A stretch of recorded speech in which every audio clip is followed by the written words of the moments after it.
Price Lord, ஹல்லேலூயா. கிறிஸ்துவுக்குள் பிரியமான சகோதர சகோதரிகளே, இந்த ஆகஸ்ட் மாதம் கர்த்தர் நமக்கு தருகிற வாக்குத்தத்த வசனம் யோசுவா 3:7. இன்று அவர்கள் கண்களுக்கு முன்பாக உன்னை மேன்மைப்படுத்துவேன். ஆம், இந்த மாதத்தில் கர்த்தர் உங்களை மேன்மைப்படுத்தி கனப்படுத்துகிற ஒரு மாதம்.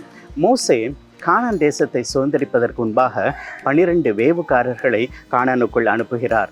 அந்த நாட்களிலே 2 பேர் மாத்திரமே கர்த்தருடைய அந்த தரிசனத்தை, அந்த வாக்குத்தத்தத்தை அவர்கள் விசுவாசித்து விசுவாச வார்த்தைகளை அவர் வெளிப்படுத்துகிறார்கள். நாம் நிச்சயமாகவே கானானை சுதந்திரிப்போம் என்று சொல்லி மோசேயின் காலத்திற்கு பிற்பாடு யோசுவாவை தேவன் தாமே அழைத்து இஸ்ரவேல் ஜனங்களை வழிநடத்தும்படியாய் அவரை நியமிக்கிறதை நாம் காண்கின்றோம்.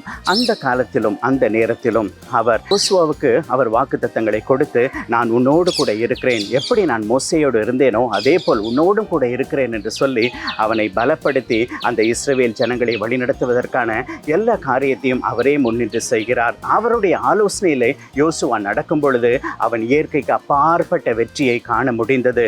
அந்த ஜனங்களை அவன் நேர்த்தியாய் வழிநடத்தி வருகின்றான். கிபியோனுடைய காரியத்திலே அவன் கர்த்தருடைய ஆலோசனையை கேட்காமல் அவர்களோடு உடன்படிக்கை செய்தது அது பிரச்சனையாய் முடிந்தது. ஆகவே நாமும் தேவனுடைய ஆலோசனையை ஒவ்வொரு காரியத்திலும் பெற்று அவருடைய சித்தத்தின்படி நாம் வழிநடத்தப்படும் பொழுது நாம் நிச்சயமாகவே அநேகர் கண்களுக்கு முன்பாக கனத்தை பெற்றுக்கொள்ள தேவன் கிருபை பாராட்டுகிறார். இந்த மாதத்திலே கர்த்தர் நம்மை உயர்த்தி கனப்படுத்துகிற ஒரு மாதம். ஆகவே இந்த மாதத்தில் அந்த ஆசீர்வாதத்தின் நிறைவை நாம் சுதந்திரிப்போம். கர்த்தர் தாமே உங்களை ஆசீர்வதிப்பாராக. Have an admirable August. God bless you.